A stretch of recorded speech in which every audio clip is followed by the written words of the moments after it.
Saya nak manfaatkan waktu ini singkat bicarakan soal perkembangan seminggu termutakhir ini yang telah menimbulkan sedikit perbahasan dan wacana meluas di kalangan rakyat, iaitu isu pengampunan Diraja Datuk Seri Najib Abdul Razak, mantan Perdana Menteri. Saya ingat oleh kerana proses itu berjalan dan telah menimbulkan sedikit kontroversi, saya fikir kita fahamlah mengapa reaksi itu kadang-kadang kedua-dua belah pihak itu agak keras dan menerjah kepada mana-mana sahaja serangan ikut selera dan pandangan mereka. Dan saya bicara juga dengan Tan Sri Ketua Polis Negara agar dalam kes ini, sebelum penjelasan teliti dibuat, kita patut ambil pendekatan sederhana lah. Ya, kita faham orang punya pandangan yang agak kuat dan tegas dan keras dalam bidang ini. Jadi kita beri laluan sedikit, tetapi setelah penjelasan dibuat harus dihentikan. Perlembagaan 21, nak cakap pasal perlembagaan, Ketua Peguam Negara ada. Tak berani ke saya. Nak cakap soal Quran, JAKIM ada. Nak cakap pasal pengurusan pentadbiran yang baik, KSN ada. Jadi izinkan saya lah dengan keterbatasan ini menjelaskan. Ya, protokol perlembagaan itu tetap, iaitu Yang di-Pertuan Agong selalu bertindak dalam kebanyakan perkara atas nasihat Perdana Menteri. Tapi ada beberapa bidang yang diperuntukkan dalam perlembagaan di mana wewenang berbicara sepenuhnya bagi ke bawah Duli Yang Maha Mulia Yang di-Pertuan Agong. 42.1. Ini termasuk 41.2.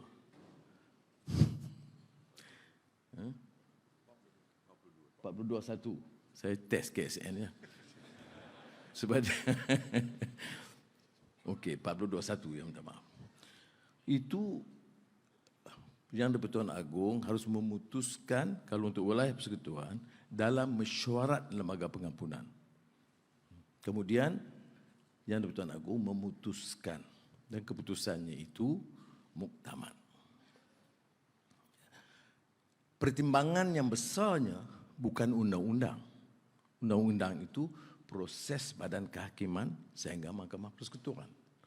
Pertimbangan utamanya adalah soal ihsan, compassion, apa yang disebut Yang di-Pertuan Agong itu sebagai mercu keihsanan atau fountain of mercy. Ya. Sama ada tuanku Yang di-Pertuan Agong memilih untuk memberikan penjelasan atau tidak, itu wewenang tuanku. Saya nak jelaskan ini ya. Baik. Lembaga harus beri pandangan. Jadi, dan apa hak mana-mana tahanan atau banduan mengemukakan pandangan. Itu perkara 113 dalam peraturan. Itu jelas. Tanpa kecuali. Sesiapa pun. Sebaik saja, ada yang mengatakan mesti minima 3 tahun. Tak betul. Siapa saja kali pertama ikut prosesnya, boleh mengemukakan rayuan.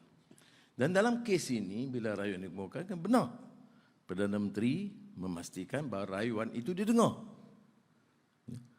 Jadi saya memang akui tanggungjawab itu. Tapi kalau ditanya mengapa Perdana Menteri mengambil sikap untuk mengemukakan cadangan rayuan daripada Datuk Seri Najib Razak begitu awal. Saya kata sebaik saya dapat mana-mana rayuan, saya mohon supaya lembaga pengampunan bicarakan. Jadi agenda 10, 9 termasuk 1 atas usul supaya ia diberikan pertimbangan oleh lembaga. Mesyuarat lembaga yang pertama 9 Disember yang lalu saya hadir kerana saya masih bertanggungjawab dalam isu wilayah persekutuan. Yang berikutnya Dr. Zaliha hadir. Orang kata nasib dia. Bukan, ini soal tanggungjawab. Wilayah tu ada, jadi dia jalan. Peguam negara hadir dalam semua mesyuarat. Lagi hebat peranan dia. Tapi proses itu mengikut kaedahnya yang saya teliti dalam satu mesyuarat yang saya hadir. Itu mendengar pertama apa asas rayuan. Selalunya memikirkan peranan dia, perjalanan hidup dia sebelum itu, keluarga dia, kehidupan dia di penjara, jasa dan khidmat dia, baik kepada keluarga ataupun kepada masyarakat, atau dalam kes Datuk Seri Najib kepada negara, itu semua diberi pertimbangan. Kemudian diberikan juga penjelasan tentang proses badan kehakiman. Apa kesnya, apa hukumannya. Kemudian kalau ada kes-kes yang dalam proses, semua itu dijelaskan, saudara. Kemudian masing-masing bagi pandangan dan akhirnya Yang di-Pertuan Agong membuat keputusan. Bagaimana nak salahkan Perdana Menteri ataupun Agung ataupun Peguam Negara atau berlembaga, tak berbangkit. Ya. Itu proses dia. Kita terima perlembagaan, ini bidang kuasa yang kita berikan sejak merdeka. Bahawa Kebahaduran Yang Maha Mulia Raja-Raja Melayu dalam memutuskan, dia tak putuskan dari point of law.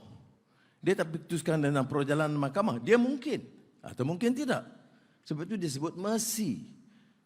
Dalam kes terdahulu ada menteri, ada orang biasa, ada kes hukuman bunuh, ada kes hukuman pelbagai.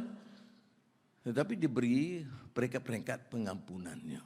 Jadi saya harap dengan penjelasan ini kita redakanlah.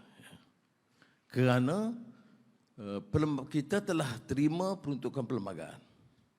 Kita tidak boleh menuntut penjelasan daripada lembaga pengampunan yang dipengurusikan oleh Yang di-Pertuan Agong dan diputuskan oleh Yang di-Pertuan Agong. Itu kena faham, bukan diputuskan oleh lembaga pada hakikatnya. Prosesnya itu mesti melalui lembaga.